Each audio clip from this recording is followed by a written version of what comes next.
In this one, we have a transistor manufacturing plant with 4 technicians. We can see that technician A can produce product 1. It takes him 2 hours. And here's the profit for product 1. He can't produce product 2, but he can produce product 3. It takes him 3 hours, but the profit is $10. Tech B makes product 1, but it takes him 2.5 hours. Product 2 takes him 3 hours, but he doesn't make product 3. Tech C only makes product 3, and it takes him 4 hours. Tech D only makes product 2, and it takes him 3.5 hours. Let's look where the formulas are on here. You notice we sum up the amount that each make, we sum up the number of hours worked, and then multiply the amount that we made times the profit for each one of them. Go ahead and solve this. Hopefully you got a good answer. Let's try this together. Okay, we've got all the constraints. Everything looks really good. I'll say solve and keep the solver solution. Great. We've been able to do it, but notice we've got just over 1/4 of a transistor here as well. That's not going to help us, so let's make that change, by adding the integer constraint.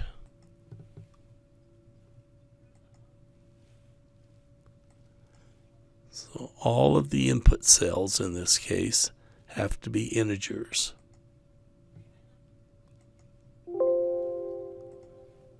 It didn't work. Why didn't it work? Yeah, it's crazy. In this latest version of Solver, they ship it with the options here that says ignore integer constraints. We've got to uncheck that. Otherwise, it's going to ignore our integer constraint. So we say solve, and this time we only make full transistors. Let's move to the next tab. Here, Jason the jeweler makes diamond bracelets, necklaces, and earrings. He wants to work at most 160 hours per month.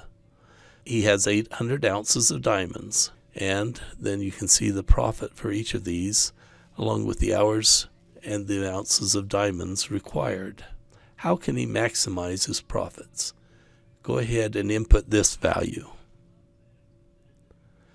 Okay, let's take a look at this together. Solver, we've got to have that in the set cell, maximize the profits by changing cells, the amount made, and the constraints are labor has to be less than the labor available, diamonds have to be less than diamonds available, and we only want to make complete ones, so we'll put integers.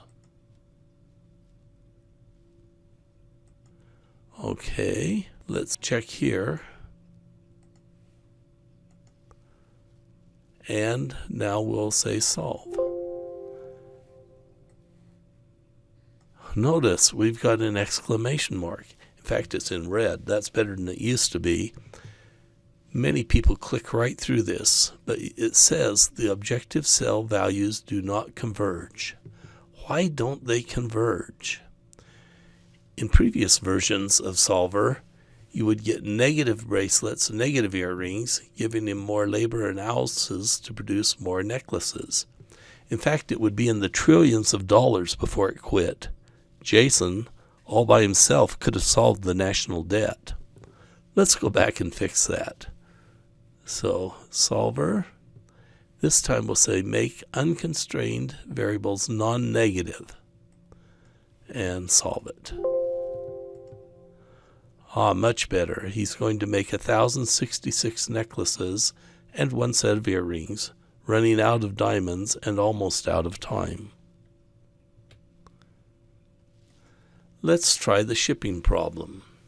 You're in charge of shipping for a large multinational firm, and you want to figure out the least expensive way to ship goods from your ports, Los Angeles, St. Louis, and Boston, to these warehouses that you have around the country. You must meet the demand without excess. In other words, ship exactly what you need to each of these warehouses. Well, here are the costs from shipping from Los Angeles to Denver, $58, from Los Angeles to Houston, $87, and so forth. Let's look at where the formulas are. You'll notice the summing up, summing the number to be shipped, and the product down here are all very important. We don't want to overwrite any of those with input values. Go ahead and solve this. Were you able to get 56,690? Try it again if needed. Okay, let's do this together. So we want to go to H26, and this time we want to minimize it by changing the amount that we send to each one of these warehouses, and our constraints are the number needed has to exactly meet the number shipped.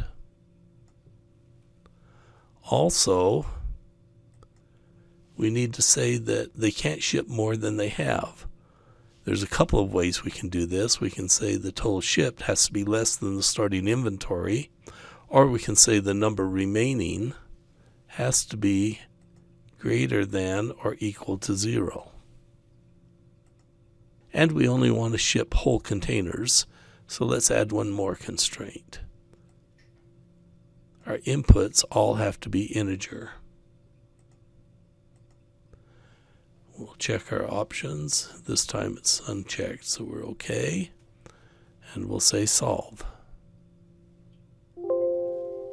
It found a solution, and this is the solution. Los Angeles will ship to Denver and Seattle, St. Louis to Houston and Atlanta, and Boston to Miami and Detroit. The total costs us $56,690.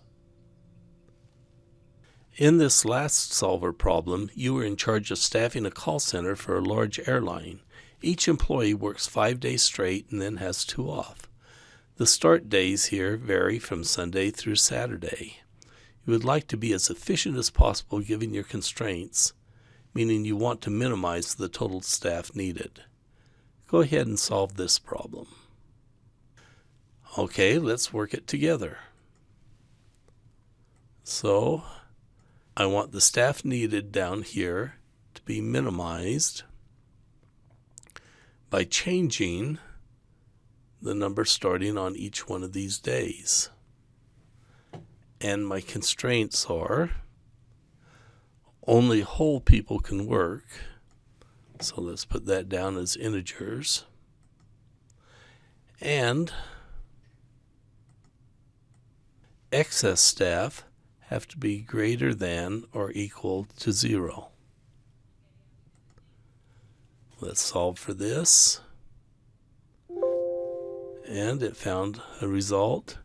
Notice 192 is the number of staff needed. Now you may have received different amounts in each of the different days and still gotten 192. That's because there's multiple hills that can be climbed, multiple ways of staffing this, and still only needing 192 people.